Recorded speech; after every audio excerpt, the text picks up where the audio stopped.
Olá, olá, você que está aqui no canal. Seja muito bem-vindo ao canal Singulares. O nosso canal, o nosso clube, ele é focado em trazer para vocês interação social e senso de pertencimento, com foco em adultos superdotados.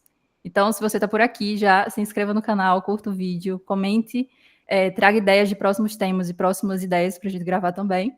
E se você é superdotado ou conhece alguém que é neurodivergente, acesse o primeiro link aqui na descrição também e faça a sua submissão. Vai ser um prazer ter você aqui com a gente. Gente, eu sou a Maíra, sou criadora e líder do Clube Singulares, e hoje eu estou aqui acompanhada de mais 3 membros singulares, o Fernando, o Tiago e o Daniel, e a gente vai trazer o seguinte tema hoje para vocês, nosso tema inicial. E é o seguinte: o que há de errado comigo? Solidão, ruptura e pertencimento. Essa rodada de discussão, de conversa hoje vai ter 4 blocos principais. Quais são eles? Primeiro, qual foi a motivação da gente aqui para buscar a identificação, buscar a avaliação neuropsicológica? Segundo bloco, como a gente se sentiu depois desse laudo, né? Aquela chamada fase do luto, como a gente chama aqui. Terceiro, a busca por pares, né? Aquela sensação de que a gente é meio que ET no mundo. E, por último, a sensação de identificação e senso de pertencimento que a gente encontrou dentro do clube. Então, acompanhem com a gente e vamos começar a nossa discussão.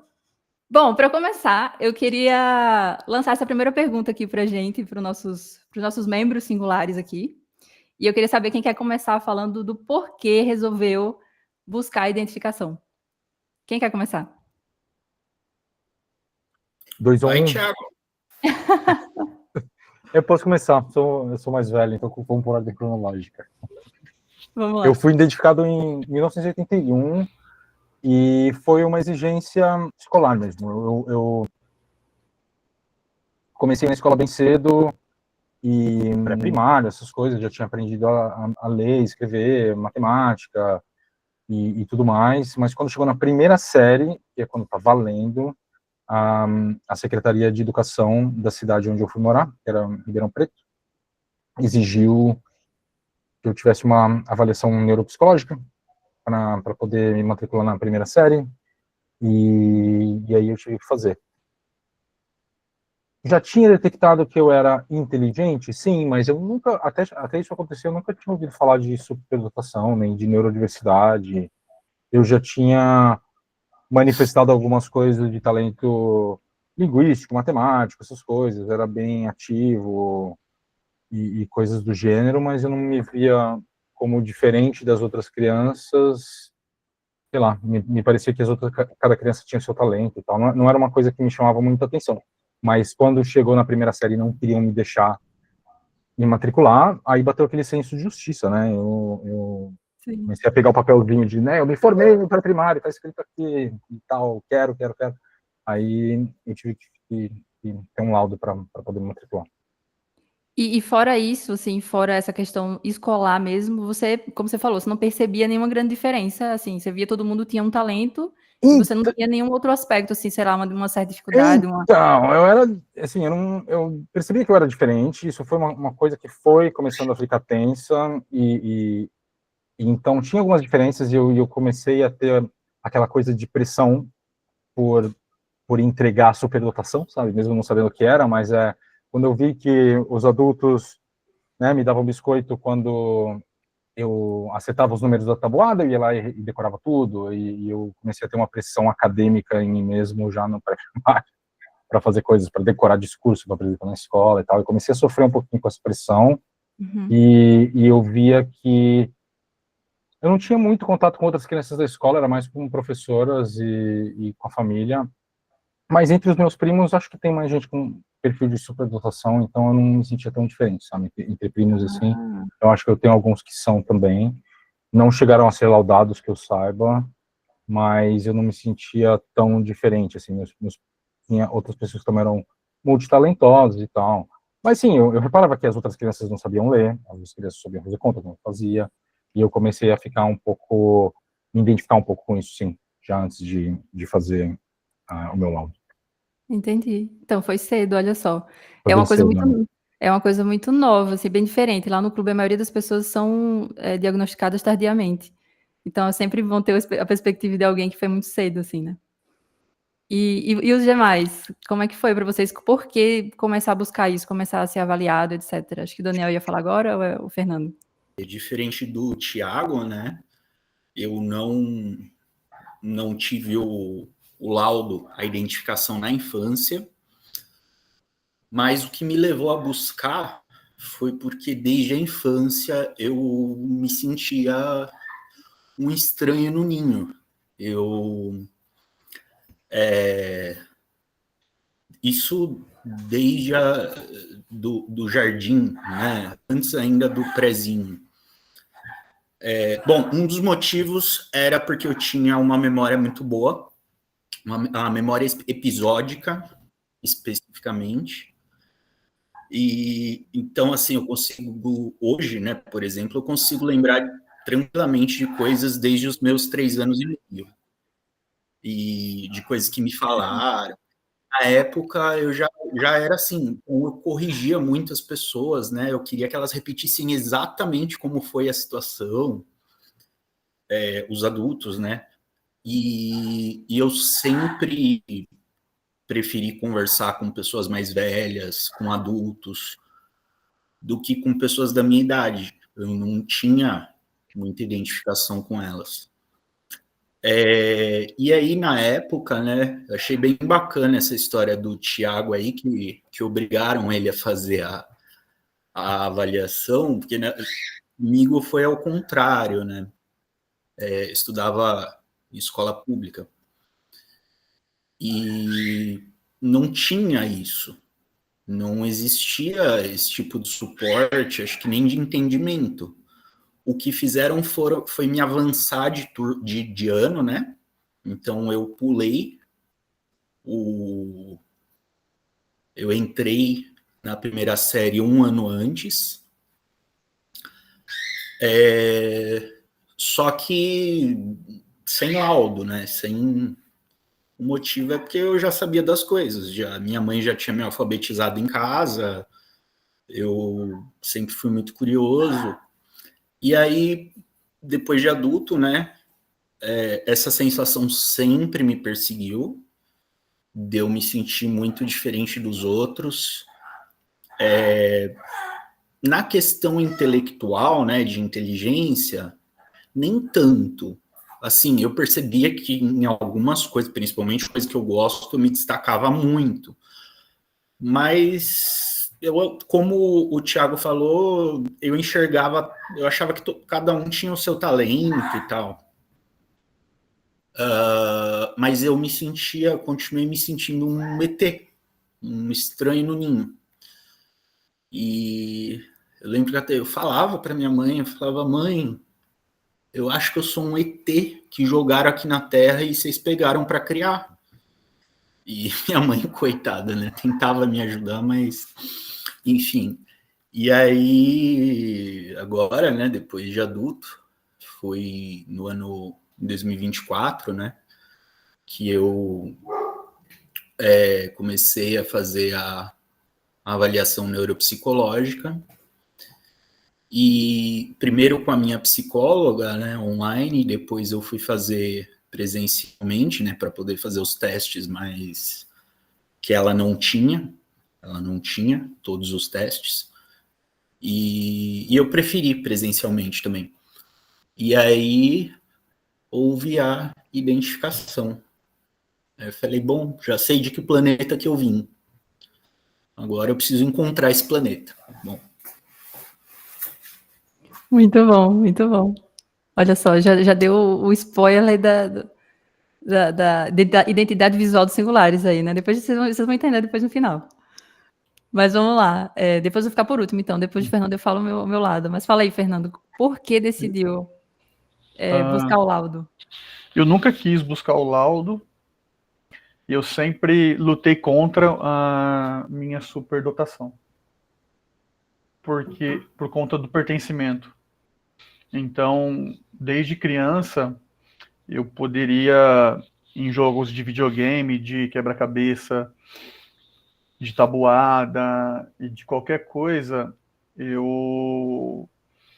sempre que eu me destacava, eu percebia que o grupo não gostava de mim. porque no videogame eu ganhava muito fácil, no quebra-cabeça eu montava muito rápido, na escola eu respondia, sempre era eu que levantava a mão. Então, e quanto mais eu fazia isso, mais eu era afastado da galera, né, quando criança. Então eu comecei a pensar e acreditar fielmente que eu era arrogante. Então, eu fazia de tudo para me normalizar. Então, na escola eu começava a não tirar notas tão boas, queria só ficar na média. Em videogames eu deixava as pessoas ganhar, tabuada, assim, tudo que demandava intelecto, eu me, me colocava numa posição assim, deixa eu ver até onde eu posso responder, para não me destacar, porque eu queria pertencer, ter amigos, queria fazer parte do grupinho sempre, né? Principalmente na pré-adolescência, né? Onde a gente começa a olhar de maneira diferente para as meninas, né? As meninas para os meninos, a galera começa a querer ter romance, né? Ter aquele lance de atração. E eu percebia que quanto mais nerd eu fosse, pior era. Então, eu, né, eu me escondia, né? Me escondia e a ponto... E como eu não tinha também entendimento da minha família, né? Eu me convenci por muitos anos que eu era simplesmente arrogante, que eu não era inteligente, que eu só me achava inteligente. Então, então, dos meus 12 aos meus 17 anos, eu só fiz esporte. Eu não queria fazer nada intelectual. Nada. Aí, até que uma hora não deu mais, né? Eu era muito infeliz tal, e voltei a fazer coisas intelectuais, né? E aí eu comecei a aceitar que eu não era pertencente, né, ao grupo, a maioria, né? Eu não... E que mais? E aí, bom, aí é onde que eu me destaquei, né? Foi na faculdade, né? Me formei com média 10. Tipo, na pós-graduação também, foi tipo média 9 e 10.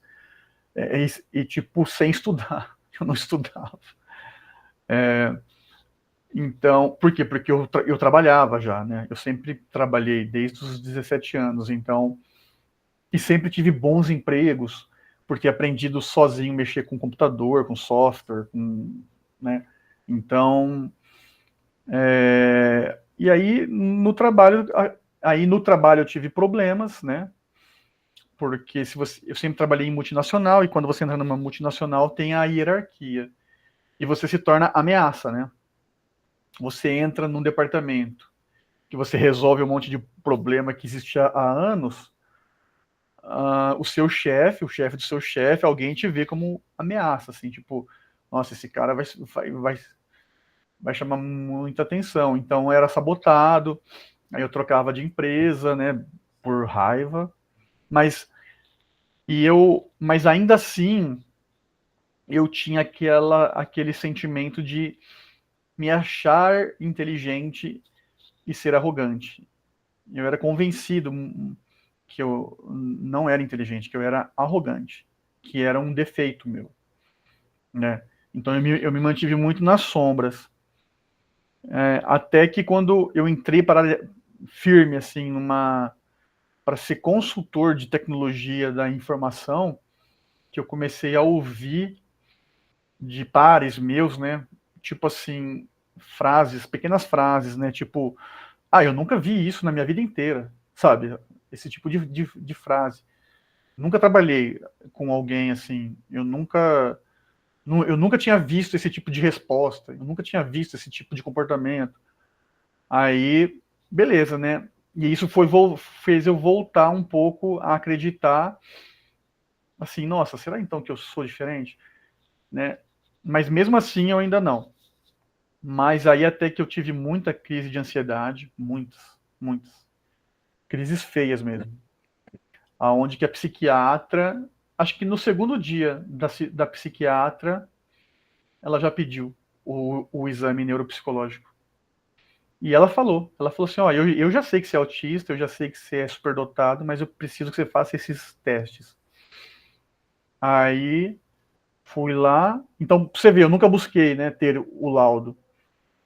Aí eu fiz o teste, voltei, aí para surpresa, né, deu ansiedade louca, depressão, deu superdotação, QI 130 e autismo moderado, que foi uma surpresa, tipo, eu, caramba, moderado, aí ela falou, moderado, você tem muita rigidez cognitiva, e eu me acho um cara super mente aberta. Então, tipo, eu não consegui entender. Então, a motivação de buscar o laudo foi pela psiquiatra.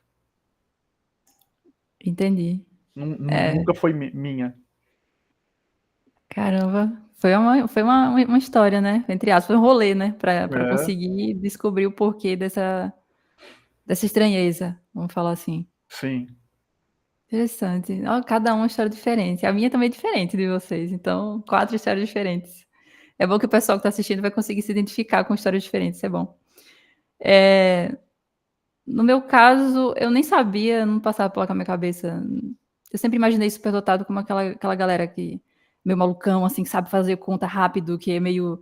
Sabe aquela coisa de filme, de gênio? Então, eu imaginava que aquilo ali, desde pequena, eu achava que aquilo era um superdotado, assim. Então, nunca passou pela minha cabeça. Mas acho que a história mesmo, para mim, assim, começou desde muito cedo. Acho que eu lembro desde 6 anos, assim, 7 anos, eu sempre questionei tudo, assim. Por que as pessoas agem do jeito que agem? Por que as pessoas mentem? Por que as pessoas saem todo dia e vão trabalhar num trabalho que elas odeiam? Qual o sentido da vida? E só ganhar dinheiro? E aí? É só isso? Aí depois de um tempo eu vou lá e morro? E é isso, a minha vida acabou? Isso nunca fez muito sentido para mim. Todas essas questões sociais, assim, e tal. Então, essas perguntas e a ausência dessas respostas sempre me causaram muito sofrimento. Muito sofrimento. E aí, essa é a tal da crise existencial que eu descobri dentro do clube que existe no superdotado, né? Então, desde muito cedo foi assim. E o problema, eu acho que eu não ter percebido essa estranheza é porque eu nunca gostei de participar de grupo. O Fernando falou agora que fazia as coisas, né, Fernando, para encaixar. E eu não. Eu via a incoerência dos grupos e eu pensava, eu não quero. Vou ficar só, tá tudo bem.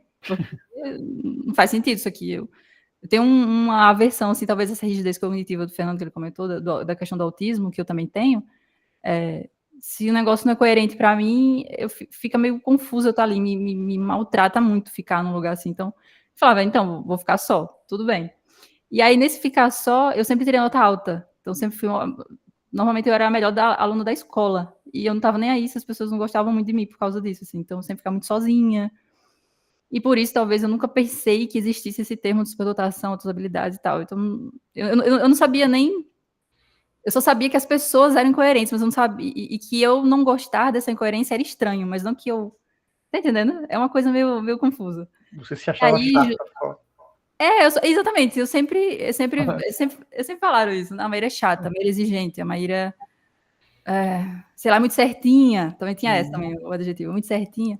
E eu falava, não, tá tudo bem, adoro ser chata e certinha, porque pra mim tem que ser certinho e chato. Tem que ser exigente, tem que ser assim. Então, juntando isso com o fato dos meus pais, que sempre foram muito exigentes também, então parecia que estavam no lugar certo, fazendo a coisa certa. E meio que aceitei isso, assim, esse padrão. Só que o que acontece? Nenhum homem é uma ilha, né?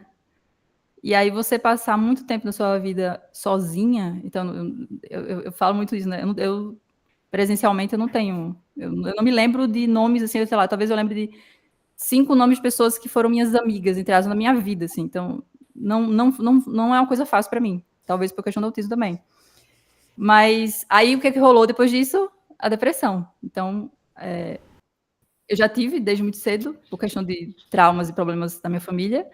Mas aí o negócio ficou mais grave, porque quando você tem depressão, você não tem com quem falar, aí você faz o quê com isso, né? Com essa dor, com essa tristeza, com essa coisa toda. E aí, nessa pegada da depressão, acho que provavelmente lá para os meus 19 anos, 18 anos, teve um psiquiatra que falou, você precisa fazer uma avaliação neuropsicológica. Olha o rolê, viu? E aí, meus pais, e aí? Não, isso é besteira. É só depressão, não precisa fazer avaliação nenhuma, segue a vida. Corta para Maíra virando mãe. E aí, depois de muito tempo, coisa de, sei lá, quase 2 décadas depois, meu Deus, eu estou entregando minha idade aqui, né? Mas, tempão depois, essa questão da depressão só foi curada na minha cabeça, assim, com a minha filha. Porque aí eu descobri um propósito para viver. Então, a maternidade me deu isso. E quando me deu isso, eu olhei para mim e falei, peraí, eu tenho que ser uma pessoa melhor para essa criança, eu tenho que ser um exemplo para ela, eu tenho que resolver essas coisas. Não é normal não ter amizade, não é normal eu não ter gente para conversar, e eu não quero que ela seja uma pessoa isolada como eu, assim, eu quero que ela tenha uma vida saudável, etc. E aí, percebendo uma estranheza na minha filha, percebendo que ela provavelmente tinha coisas de superdotada, eu comecei a pesquisar o que era superdotação. E aí eu falei, nossa, mas isso bate muito comigo, que coisa estranha, né? E aí as médicas falaram, não, deixa ela ficar um pouco mais velha, lá para os 6, 7 anos você faz esse teste com ela. E aí eu falei, beleza, então eu vou aproveitar e vou fazer em mim, porque eu sempre tinha que fazer esse teste. E eu nunca fiz.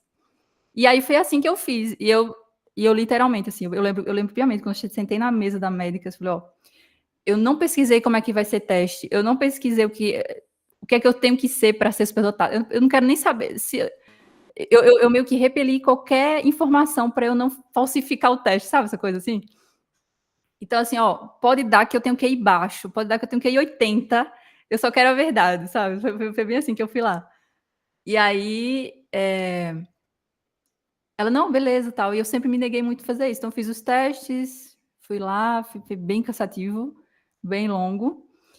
E no meio mesmo do teste, ela já foi falando coisas, assim, que parecia que ia acontecer isso. E eu fui descobrindo coisas minhas que eu não sabia que eram muito estranhas. Porque eu não tinha esse contato com gente, assim, sabe? Digamos, estava no planeta errado, as pessoas não conseguiam entender minha língua. Então, quando eu falava com ela, ela falava, nossa, você faz isso? Nossa, mas não sei o quê. Essa mesma coisa que o Fernando falou, nossa, mas você vê, você junta isso com isso, você abre todas essas caixas. E aí ela foi começando a falar coisas, falando, nossa, talvez realmente tenha alguma coisa estranha em mim, talvez realmente isso faça sentido. E aí veio o laudo. E foi muito bizarro, assim. E aí a gente vai entrar daqui a pouco no segundo bloco, assim, sobre isso. Mas foi essa a minha motivação para descobrir. E foi muito doido, e também foi doido porque veio o TEA junto. Então essa é a minha história em relação à superdotação, de forma bastante resumida. Leve? Leve? O TEA? Deu, isso, leve. Deu 1. Tanto que eu tô falando com vocês olhando para cá, porque se olhar muito para vocês aqui eu já não consigo falar. E agora a gente entra no segundo bloco, né? Eu comentei a respeito do laudo e como foi para mim. Eu parei no suspense aí de como foi descobrir o laudo, pegar o laudo ali, descobrir que realmente era superdotado. E agora eu vou passar para vocês, depois eu respondo a minha parte. Como é que foi para vocês receber o laudo? Fernando, Tiago, Daniel, vocês são superdotados. E aí? Como é que vocês se sentiram recebendo isso? Vamos inverter? Vamos começar com o Fernando agora? Pode ser? Bora lá. Pode. Tá bom. Quando eu li, assim, o que me chocou mais foi o autismo moderado, né? Mas quando eu li superdotado, eu fiquei meio que assim, tá, mas eu sou do mesmo jeito a vida inteira, né? O que vai mudar isso aqui para mim na prática? Né? Eu fiquei meio perdido, assim, eu não sabia o que fazer. Eu perguntei para a neuro mesmo, que deu o laudo, né? E o que eu faço com isso? Aí ela falou assim, olha, Fernando, tenta procurar grupos de ajuda para superdotados. Aí eu procurei um grupo que só era de criança. Era uma profissional famosa que cuidava de superdotados, mas era só criança. Aí eu achei aquele outro grupo, que foi aonde a Mayra, acho que divulgou os singulares. E aí, porque aquele outro grupo é meio pai, assim, né? Tem 200 pessoas, e não é muito assim, né? Não dá para saber de verdade. Diferente dos singulares ali, que só tem assunto meio nerd, meio profundo. Você percebe que há muita ansiedade, né? Você percebe que assim, não, essa galera tem problema. Então você percebe que é verdade. Então, eu não tenho, até hoje eu não sei o que eu devo fazer com esse laudo. Entendi. Beleza. E aí, fala aí. Agora quem? Agora, Daniel. Daniel ficou no meio e não vai mudar, Daniel. Você. Tá. Bom, como foi para mim depois do laudo, né? Foi bem estranho, porque eu passei, né, a vida, igual o Fernando falou, né? Eu me forçava muito para, tipo, não me destacar, para não e para me integrar, né, às demais pessoas. Então eu rejeitava muito essa questão de inteligência. Nossa, eu detestava quando as pessoas falavam, nossa, como você é inteligente, não sei o quê. Porque eu ouvi isso minha vida toda e eu pensava, tá, eu não quero ser inteligente, eu quero ser feliz só. E aí, para mim, essa palavra tinha um peso negativo. Eu não queria ser arrogante, eu não queria ser. E depois do laudo, e aí que eu fui pesquisar, fui entender melhor sobre o que é a superdotação. Então eu passei por um período de negação, né? Tipo, não, isso deve estar errado. Mas depois de algumas fases do luto, eu aceitei e aí eu entendi, né? Porque não é só a questão da inteligência, né? Tem várias outras características da superdotação, né? E eu acho que a intensidade emocional e a hiperempatia são duas coisas que sempre me marcaram muito, duas características que sempre me marcaram muito também. Então, tudo começou a fazer sentido. E aí eu comecei a entender que não, que eu não era arrogante e que tá tudo bem se eu consigo fazer uma coisa, determinada tarefa, num tempo mais rápido ou uma tarefa que outras pessoas talvez não consigam. E porque sou eu sendo eu só, né? Eu não tô fazendo nada para me destacar ou para parecer mais do que ninguém. Então eu comecei a maneirar também esse masking, né? Essa tendência de mascarar quem nós somos de verdade, mascarar algumas coisas com medo do julgamento alheio. Então eu comecei a ser mais eu mesmo, que é o melhor filtro possível para pessoas é você ser você mesmo, porque aí só fica quem realmente, né, quem realmente gosta de você, quem realmente está disposto a lidar.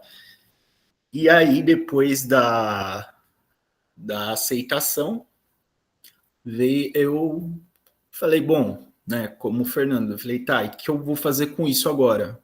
Como essa informação pode melhorar a minha vida? E aí fui em busca de outros superdotados. E aí fica para o próximo tópico. Vai, Tiago. É isso aí. Vamos lá, Tiago. Bom, o luto. Para mim teve, sim. A minha história estava bem felizinha no começo, né? De uma coisa que eu era inteligente, lidava bem com isso, não tinha muito problema social, apesar de sim me relacionar mais com adultos ou com crianças mais velhas, primos e tal. Mas estava tudo bem, assim, estava sentindo um pouco da pressão de performance e tal, de performar a inteligência já. Não era só intelectual que eu sentia que eu tinha habilidades, também tinha interesses físicos, de artes marciais, de nadar, até de dança, quando eu era criança eu tinha, mas isso perdeu. Mas o laudo mudou tudo. O laudo transformou o laudo instantaneamente, assim, da forma que os adultos, até também por questões familiares e tal, a sociedade reprime muito a diferença, né? Foi muito instantâneo que aquilo me transformou de uma pessoa habilidosa a uma pessoa com necessidades especiais, que era um problema. Transformou o que parecia uma coisa boa para mim até os 5 anos em um problema. De um dia para o outro virou um problema, porque o próprio laudo já teve um custo, até hoje é muito caro, já teve um custo que me fizeram me sentir mal por gerar esse custo. Ir para escolas especiais ou melhores, ou com mais foco nisso, era fora de cogitação, também por questões familiares, assim, e eu fui instruído imediatamente a esconder.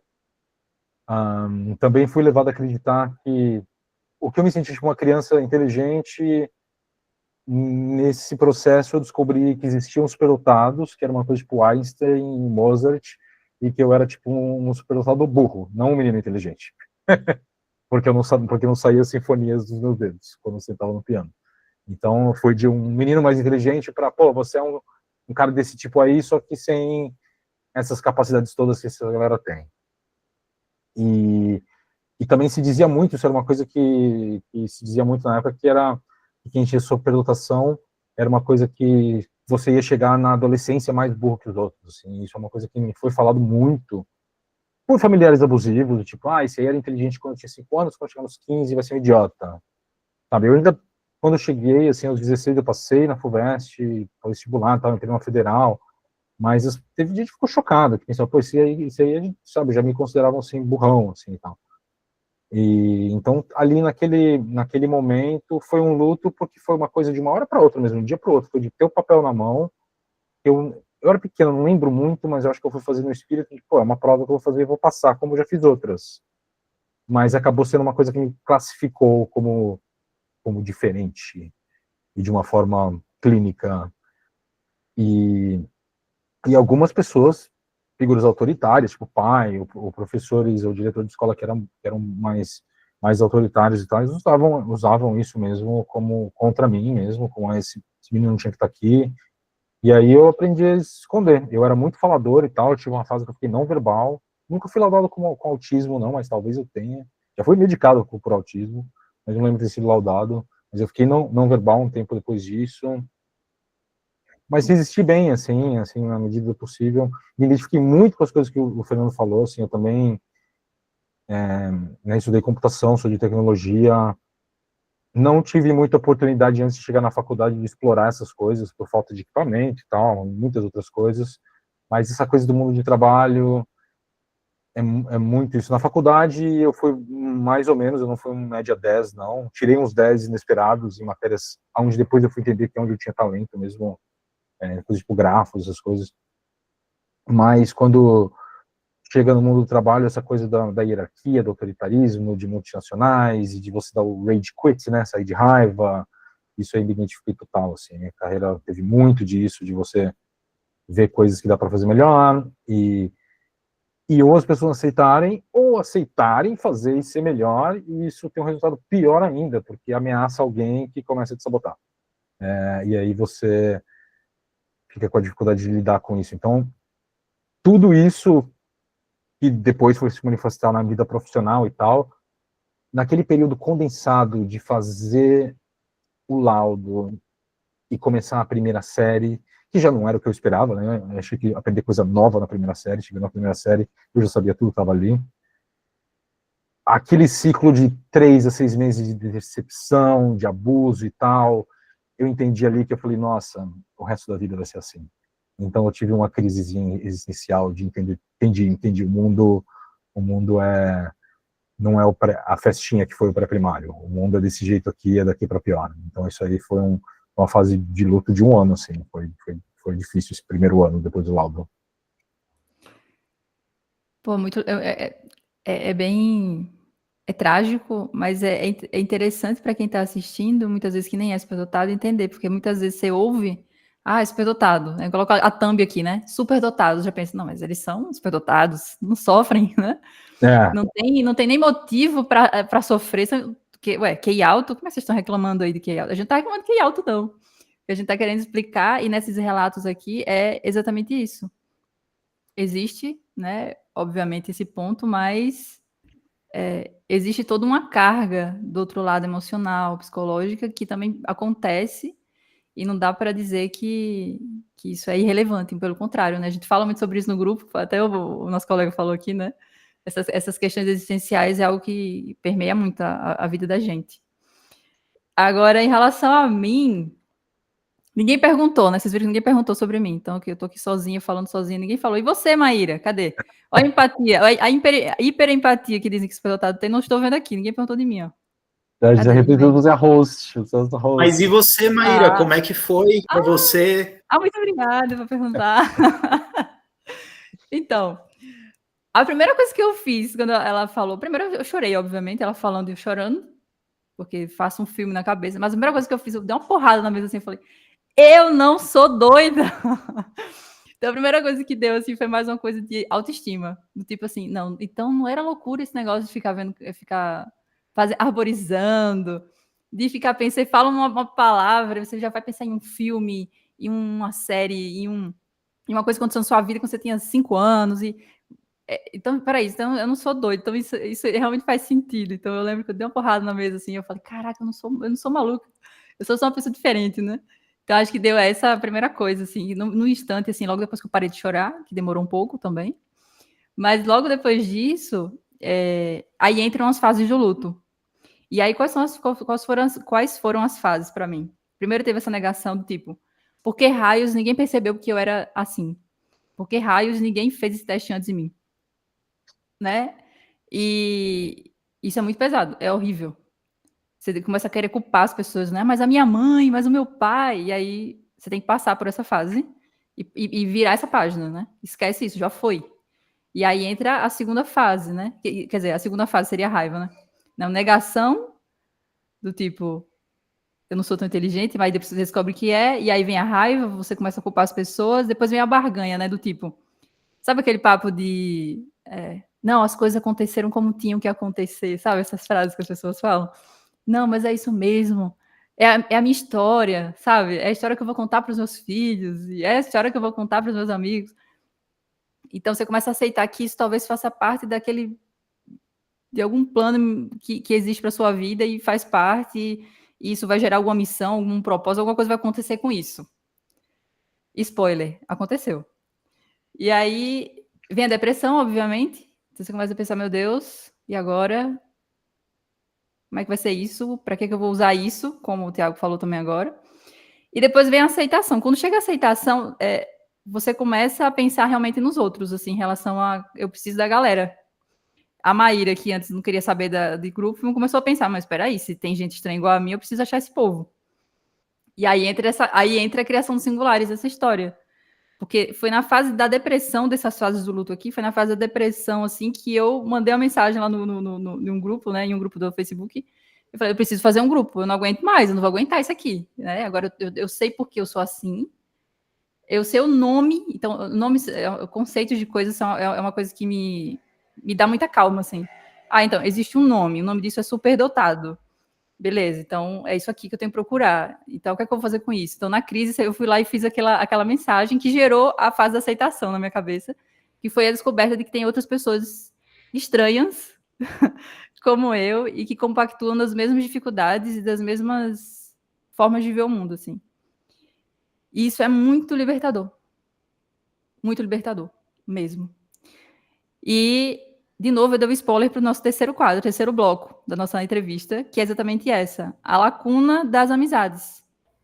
A busca por pessoas parecidas, a busca por pares e a sensação de que você precisa encontrar o planeta certo, o seu planeta. Uhum. E aí, Agora eu vou inverter a ordem. E aí eu quero ouvir primeiro agora o Daniel. Então, aí depois da aceitação, né? E aí eu falei, bom, então, ok. Eu não estava errado, eu sou um ET, eu não faço parte, né? A forma como eu penso e como eu sinto, a forma como eu percebo o mundo é diferente da forma como a maioria percebe o mundo. Mas agora eu sei, tem um nome da minha espécie de ET, né? Então, agora eu preciso encontrar. E aí no começo foi um pouco frustrante, porque no Brasil ainda está um pouquinho atrasado isso, né, em relação a outros países, e é muito focado em criança apenas. Então, como o Thiago comentou, né, encontrei grupos voltados para crianças ou para pais de crianças superdotadas, ou então grupos abertos, né, em redes sociais, no Facebook, mas grupos abertos, onde qualquer pessoa pode entrar. E com muitas pessoas, e aí é um pouquinho complicado, porque, bom, como que você vai se abrir, né, como nós estamos nos abrindo aqui, ou até mais, com pessoas que às vezes estão lá por outros motivos, né? Por curiosidade, não faz ideia do que é realmente a superdotação e achou bonitinho e quis entrar, enfim, por outros motivos. Então, eu encontrei essa dificuldade inicial, né?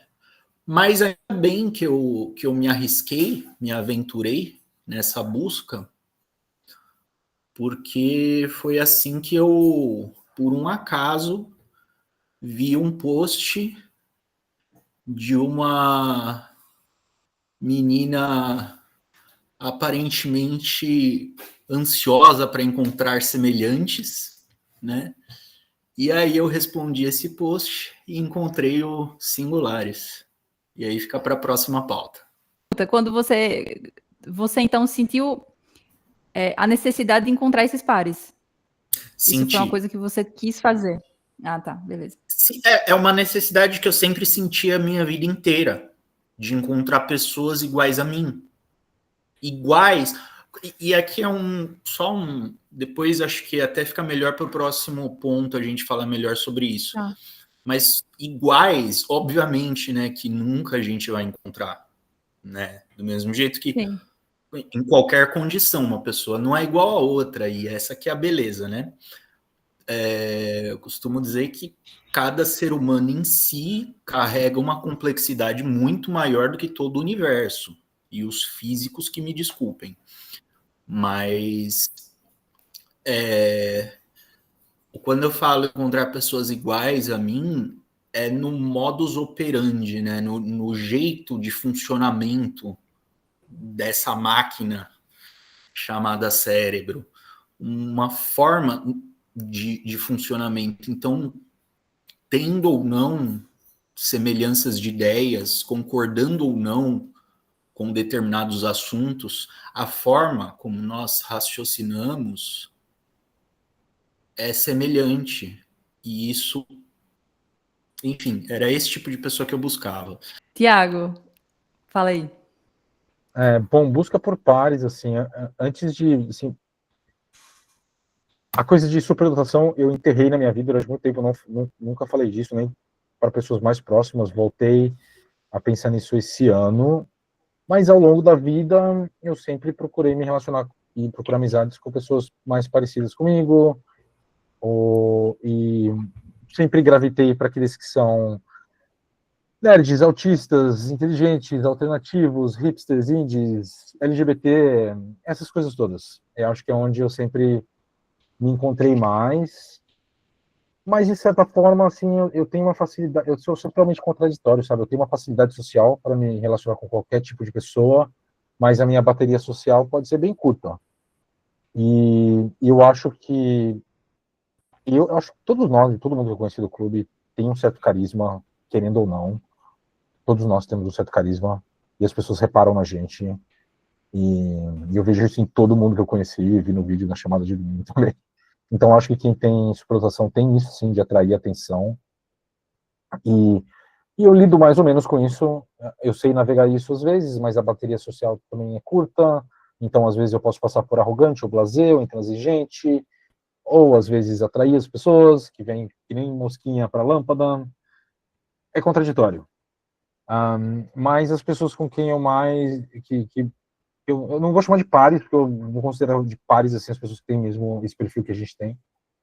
Mas as pessoas mais parecidas comigo foram sempre essas, assim, né, pessoas com perfil acadêmico, muitas vezes assim, que tem mais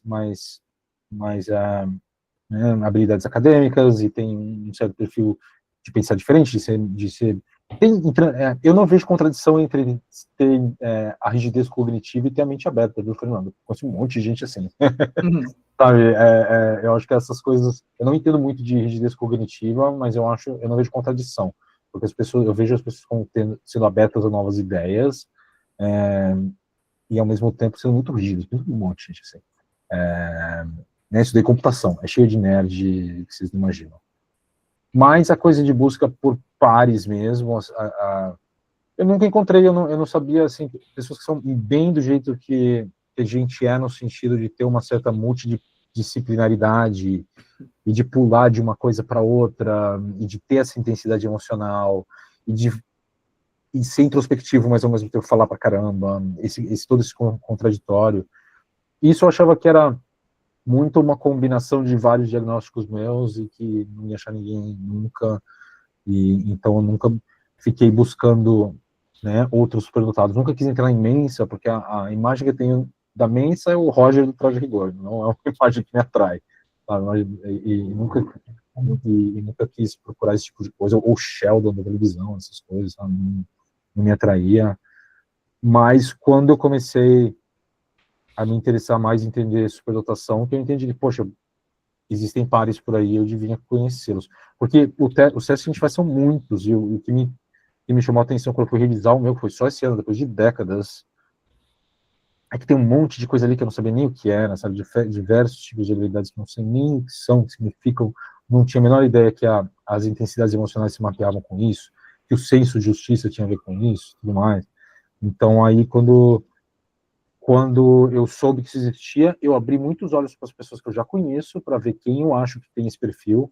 Algumas pessoas têm, que eu conheço, que eu já conheço meus amigos há décadas, eu acho que tem sim. Mas foi aí que eu comecei a ficar alerta para os meus pais, quando eu comecei a entender mais, porque quando eu era pequeno, meu lado foi enterrado, assim, minha mãe guardou, sim, e tanto que eu tenho ele até hoje, mas era uma coisa que eu não olhava, sabe, não entendia, então eu não sabia, não pensava nisso de buscar gente que tinha um perfil, realmente, esse perfil aí, foi uma coisa que surgiu há pouco tempo, para mim. Caramba, nossa, eu balancei tanto a cabeça você falando, eu, aham. Nossa, muita identificação, muito legal. E manda aí, Fernando, conta aí você teve desejo de buscar pares, teve desejo de fazer amizades, e quando você se descobriu superdotado, como é que foi isso? Não, eu não achava, lembra, né, que eu achava que eu só era arrogante, né? E a minha superdotação de criança, ela não é focada em um assunto só. Eu não sei, mas eu acho que eu estudei tantos assuntos que eu acho que eu endoidei, assim, de informação. Então, eu não conseguia ter um par que pensasse assim, vamos estudar tudo, né? Então, falando de ciência, assim, eu fui da exatas para humanas, eu fui para muita coisa, eu fui para espiritualidade, eu fui para ciência holística, eu fui para medicina chinesa, assim, e tudo isso era um nível de profundidade forte, assim, né? Só para vocês entenderem, assim, eu frequentei um templo de budista, taoísta, sabe? Para entender como é que funcionava a consciência, as coisas. Então eu percebia que era impossível ter alguém desse jeito. Era impossível. Então eu dividi a minha vida os pares, eu dividia em grupos por assunto. Então, por exemplo, eu gostava de música, certo? Aí eu montei uma banda de rock e com esse grupo eu só falava de música. Ok? Eram pessoas também que tinham estudado música, então eu só falava, mas eles só eram meus pares na música, né? Entre eles podiam ser pares o resto da vida, fazendo churrasco, indo um frequentar a casa do outro, mas para mim era só na música. Eu não conseguia me identificar com eles assim se não fosse pela música. O mesmo acontece, por exemplo, eu gosto de carro esportivo e de moto esportiva. Então, eu frequentava grupos, né, de carros, né, de São Paulo, e eu só tratava de carro. Eu só tratava de mecânica e carro, como os grupos de moto. Eu ia num grupo de motociclismo, a gente só conversava de moto. E eu não...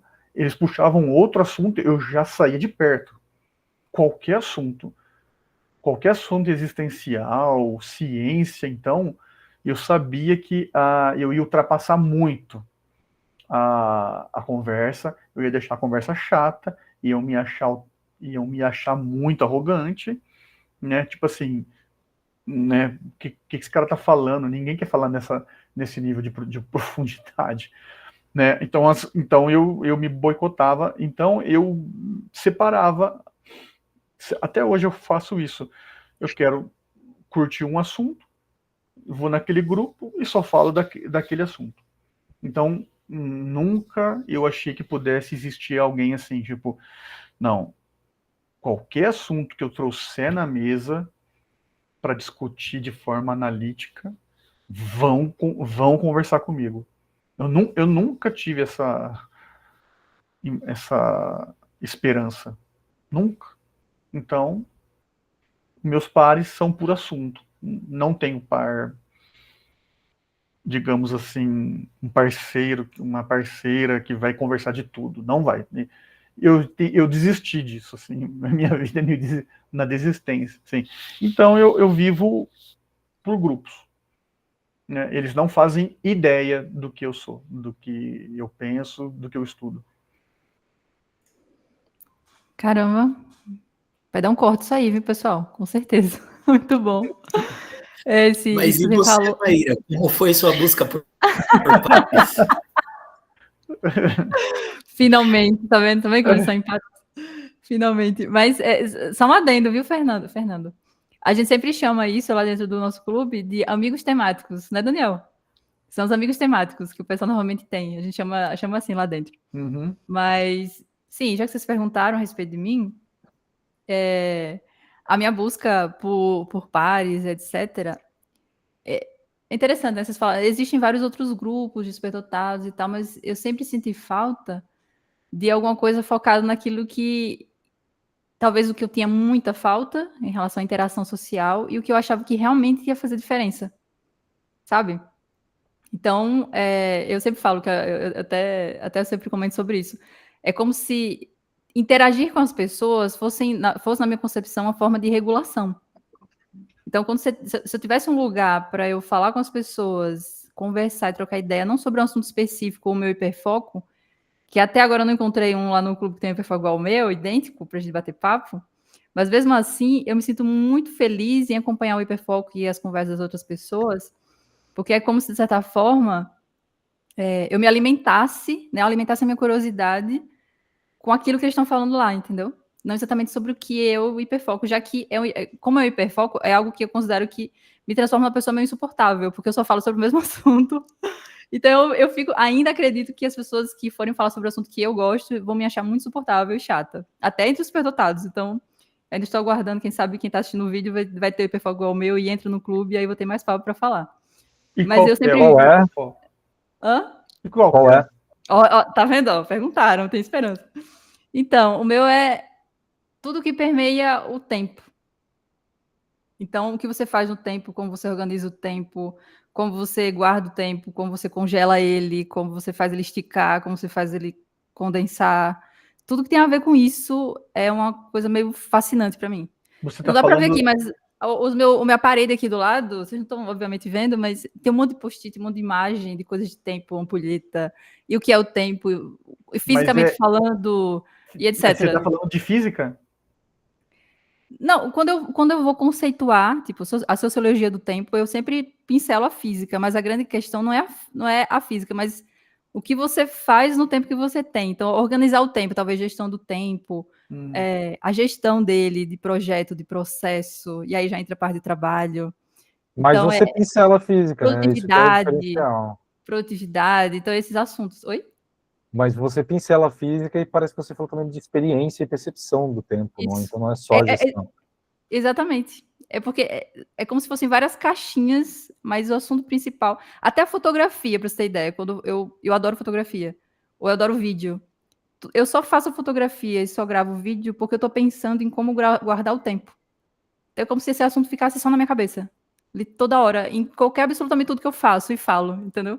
Então, já ficou chato o assunto, vamos voltar. Eu gostei, já se deu todo mundo, na verdade. Ai, que bom. Eu já estava Então, pensando nos focos, será que o tempo existe? Ou é uma percepção humana? já tive muitas discussões sozinha, muito. Eu gosto, Mas, pensei muito. olha aí. Mas quando eu imaginei essa busca por pares, foi exatamente, não exatamente para suprir esse hiperfoco e conversar sobre isso, mas para ver pessoas falando e vendo as coisas ou seus próprios hiperfocos, assim como eu vejo o meu, assim, de forma quase obsessiva. Você vê, eu falei, já fiquei meio, sabe, aquela coisa assim instigante que dá não sei que você fala. Então, essa forma de ver, e aí entra um pouco a questão dos singulares. E aí eu percebi isso. Eu acho que quem tá, o Daniel tá desde o início, acho que vai lembrar disso. Todas as vezes que eu fecho meus olhos e imagino singulares, e aí tem muita relação com o porquê a busca dos pares, é que eu sempre imagino vários espelhos. Tentem imaginar vocês aí, quem for superlotado, quem não for.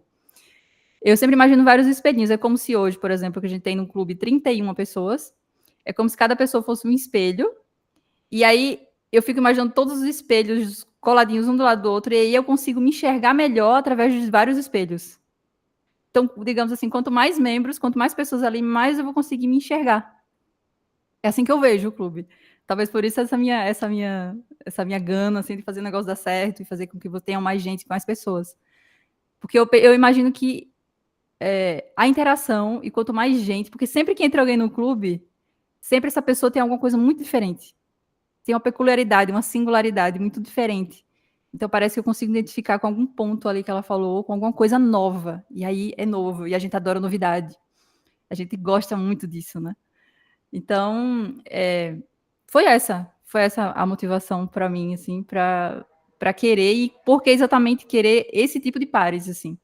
Porque exatamente esse tipo de interação, e não outros tipos e outros grupos. E é isso. Aí eu fui lá e fiz um. Quanto tempo existe o Singulares? Desde dia 30 de março desse ano. Então, nós temos 8 meses só. É novo. É isso aí. É novo, é novo.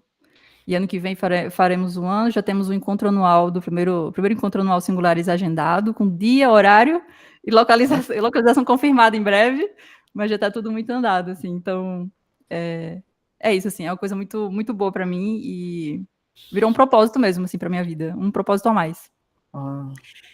E agora que nós chegamos a esse assunto, vamos para o último bloco, porque nós já estamos aqui há, acho que um pouquinho mais de uma hora. Então, vamos para o nosso último bloco, que é a sensação de identificação e pertencimento dentro do clube. Agora eu quero saber de vocês, como é que foi? Como é que está sendo estar lá dentro? O que é que vocês perceberam? Como isso ajudou vocês, né, a se entenderem melhor no mundo, a se colocarem melhor, até se enxergarem melhor e, às vezes, né, muitos aspectos melhorarem pontos na vida de vocês. Como é que está sendo essa experiência dentro do clube? É agora que eu quero saber. É a sua vez de começar, hein? Como foi para você? Para mim? Uhum. Muito instigante, muito instigante. Sempre que eu tô num momento de tranquilidade, sempre que eu vejo um Reels, sempre que eu vejo alguma coisa, fico pensando nessa ideia aqui vai ser muito legal para colocá-la no clube. Sempre que eu vejo alguma coisa nova, agora vem Natal, né? Eu já fico vendo aqueles posts ridículos de Natal, eu fico pensando, será que alguém vai topar mandar uma foto pra gente fazer um post engraçado? Então eu fico... Pra mim, assim, é libertador. Milhões de coisas, eu não consigo nem nomear, assim. Milhões de coisas que eu não sabia sobre mim, eu descobri lá dentro. Principalmente pela interação, porque, como eu falei, eu não tenho essa interação física, digamos assim, né? Com amizades e tal. Então, quando você começa a comparar a sua vida com outras pessoas, elas começam a dar feedback sobre como você é ou como a sua vida é. E peraí, isso aqui não tá certo, isso aqui não tá errado. E não, isso aqui é legal, isso aqui não é. Então, essa comparação, essa interação faz você evoluir muito. E como a gente é superdotado, a gente aprende rápido. Então, você consegue crescer muito mais rápido quando você consegue interagir. Então, para mim, está sendo... cada mês, no Singulares, eu não consigo reconhecer a Maíra de antes, assim. Basicamente é isso. Eu sempre... quase que diariamente eu sou outra pessoa lá. É assim que eu vejo. Agora vamos. Quero provas sociais. Eu quero que as pessoas adorem ouvir o que vocês vão falar agora. Fala aí para mim. O Fernando tem pouco tempo, né, Fernando? Oi? O Fernando tem pouco tempo, né? Por quê? Não, pouco tempo no clube, né? Você falou que tem... eu entrei semana passada. Essa semana. Olha aí. Essa Bem semana. engajado. Mas eu tive muito pouco tempo, né, para me sentir pertencente.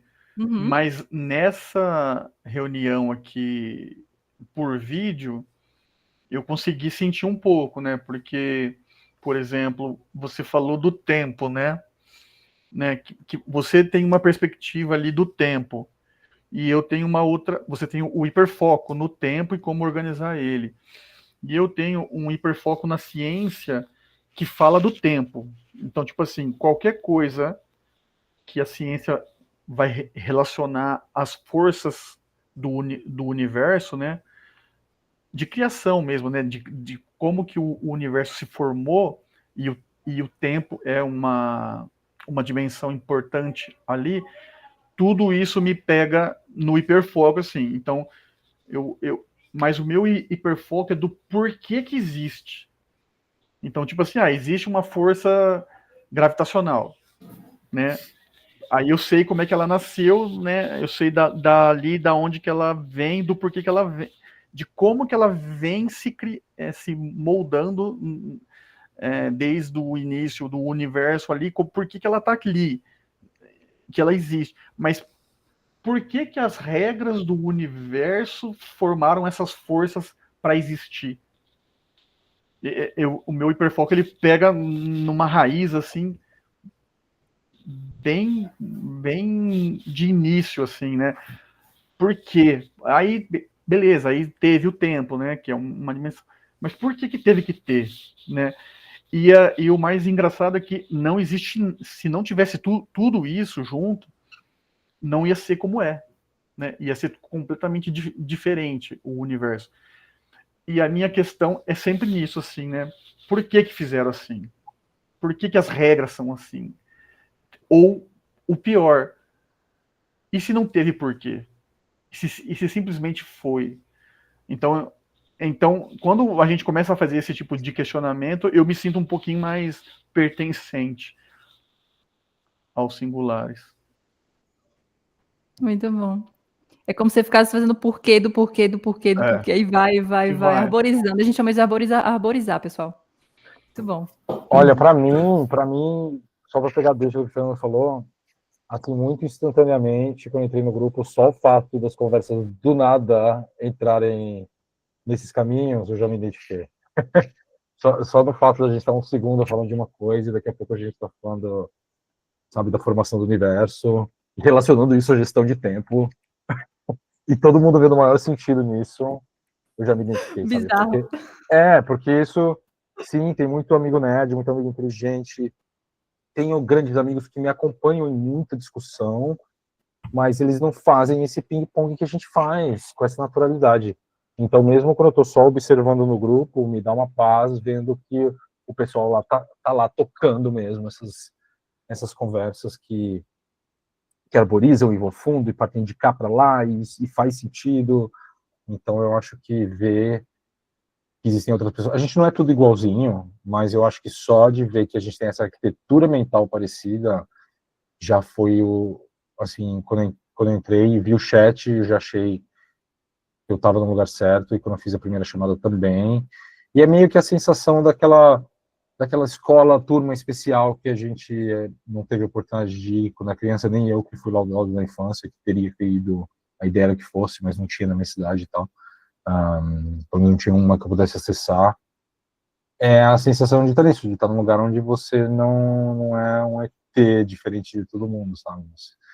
Não quer dizer que você é igualzinho a todos, e que todo mundo é igual, mas né, funciona de uma forma parecida. Então é isso aí. E é a sensação que me deu de encontrar lá. Essa sensação de pertencimento, de poder me soltar, e sabe, e é muito assim, se o que você falar ninguém embarcar também, sabe, paciência, não é que eu quero que todo mundo embarque nos meus hiperfocos, mas sempre tem alguém que embarca, e se não embarcar tá tudo bem, é só de ter assim, um lugar que a gente fica confortável para falar, já vale muito. Muito bom, muito bom. Fala aí, Daniel. Bom, eu tô no clube desde o início, né? Desde a criação do clube. E uma coisa, eu tinha muito receio, né? Porque eu achava que, apesar depois da aceitação e tudo, mas eu ainda achava meio esquisito. Eu achava que ia ser só um monte sabe, de personagem mesmo, igual Sheldon. Ia ser só pessoas, tipo, que até eu ia me sentir excluído. Eu tinha esse medo de me sentir excluído. E não foi, nossa, foi uma experiência muito diferente, muito melhor do que eu imaginava, porque são pessoas reais, são pessoas, bom, não dá para dizer normais, mas são pessoas reais, são pessoas, sabe? E assim, como a gente falou, né, dessa questão do nosso pensamento arborizado, que a gente consegue fazer um link de um assunto com o outro sem perder a conexão, e vai e volta. Então, e é tudo muito natural. E sabe, eu, né, quando eu entrei no clube, antes de eu entrar, eu deixei uma coisa muito clara. Eu só vou se for a galera do fundão. Por que isso? Porque na minha vida, né, na questão de buscar aceitação e tal, então, por exemplo, eu não me preocupava com nota na escola, porque eu não fazia trabalho, porque eu sabia que na prova eu ia bem, sempre gostei de fazer prova na escola, prova na faculdade, em concurso, sempre gostei de fazer prova. Então, eu não me preocupava com nota e tal. Então, o meu jeito, né, que eu encontrei de ter algum pertencimento naquela época foi a galera do fundão. Então, e sim, temos os superdotados do fundão também. Então, às vezes o assunto pode estar lá em física quântica, pode estar em biologia molecular, e de repente pula para a banheira do Gugu, para programa dos anos 90. E aí, assim, basicamente temos pessoas para todos os gostos, né? E ainda é pequeno o clube, né? Temos o quê? 30 membros, Maíra? 30 membros. 31. E assim, já é muito fácil falar sobre qualquer coisa, né? Tem gente com todo tipo de gosto, de senso de humor, e eu acho bacana que talvez nós tenhamos uma tolerância maior, né, devido à superdotação, à empatia e tal. Então, mesmo assuntos polêmicos, geralmente são levados numa boa, com leveza, e eu acho isso muito legal, O Singulares mudou bastante também a minha vida. Eu estou muito ansioso para esse nosso primeiro encontro presencial. Espero que o clube continue crescendo e tenhamos cada vez mais. Realmente, bom, não tem palavras, né? É um clube bem fora da curva, um ponto fora da curva em relação a qualquer outro grupo ou clube. É isso. Olha só, viu? Muito bom. Muito bom. Imagine para mim, né? Ficar vendo vocês falar isso é muito doido. E realmente, como o Daniel falou, não tem gente muito normal lá, não. Então, se você quer encontrar gente normal, não é lá no Clube Singulares. Mas se você quer, se você não é normal, você acessa o link aqui e faz submissão e entra no clube, você vai ver como é lá. E legal, é bom falar também que a gente tem o grupo do WhatsApp, né? Que a gente tem as conversas lá dentro, mas a gente tem, principalmente, as reuniões semanais, que são feitas por videochamada. Então, a gente sempre fala, né, que é o ouro do nosso clube são as reuniões semanais. Então, às vezes, né, a gente imagina ficar só lá no grupo do WhatsApp, mandando mensagem. Eu sempre percebi esse tipo de interação como não tão, como é que eu vou falar? É como se ela não gerasse tanta conexão para minha percepção do que você vendo, interagindo, você olhando para aquela pessoa e falando com ela. Então, foi uma coisa que a gente fez desde o início. O clube nasceu dia 30, no domingo seguinte, dia 6, a gente fez a nossa primeira reunião. Então, a gente está indo para a nossa 33ª reunião agora, essa semana, amanhã.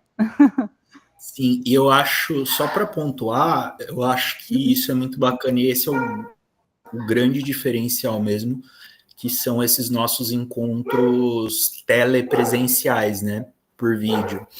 Porque isso realmente é algo que é bem diferente, né? É aí onde realmente a gente começa a criar os vínculos e entender e se identificar de verdade com as pessoas.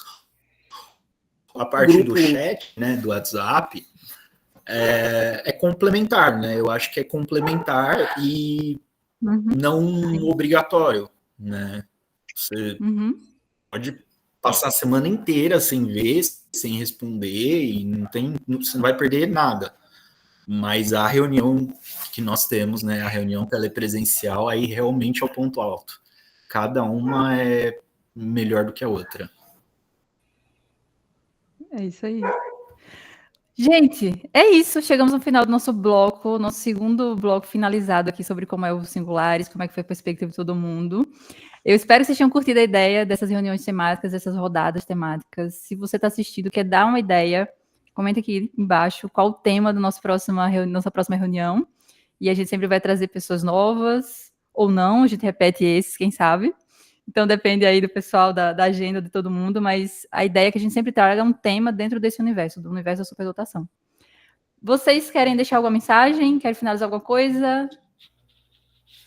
Venham pro grupo. Hã? Venham pro grupo. Muito bom. Fernando, beleza? Sabe a diferença do que eu percebi instantânea aqui? É que, assim, o superdotado, ele presta atenção, vocês prestam atenção. Vocês esperam a pessoa terminar de falar e expor o raciocínio. E isso no mundo lá fora, né, vocês entenderam. Isso não acontece. Você começa a explicar uma coisa, a pessoa não entendeu, não está fazendo a mínima ideia e ela já responde. As pessoas não querem, porque elas não têm interesse, né? Não tem interesse em quase nenhum assunto, né? Que não seja assuntos triviais, né? Então, a primeira diferença que eu percebi foi essa, assim, parece que o superdotado ele tem essa necessidade de prestar atenção e entender o que a pessoa está falando. É isso aí. É como se, enquanto a gente ouve você, a gente está literalmente está criando uma imagem mental do que você está falando. Então o negócio fica muito, muito claro. É quase se você conseguisse tocar, sentir o cheiro do que você está falando, assim. O Daniel até comentou sobre o encontro. Na minha cabeça eu já vivi esse encontro 1000 vezes, assim. Eu até falo para o pessoal. Eu já vivi várias vezes esse encontro. Você fica projetando, você fica procurando um problema que pode acontecer, você quer resolver aquilo ali, que pode ser que aconteça, sabe? E se chover, e se não chover. Então você começa a criar várias coisas, e isso transforma tudo e dá muito mais emoção. Então a gente carrega muita emoção em tudo que faz, mas também a gente consegue prestar muita atenção por isso. Eu pelo menos, eu faço assim, quando você fala, eu imagino. Uhum. Gente, chegamos então no final da nossa reunião. Eu quero agradecer a todo mundo que acompanhou até aqui. Muito obrigada. Se você não se inscreveu, se inscreva agora, curta o vídeo, comente e também participe ou envie esse vídeo para algum amigo que é neurodivergente, que é superdotado e que queira estar com a gente aí no clube, beleza? E eu sempre digo e gosto de repetir, no planeta certo, até um ET é só um cara normal. Então você só precisa encontrar o lugar certo para estar, ok? Até lá, viu, pessoal? Obrigada pela presença. Tchau, tchau.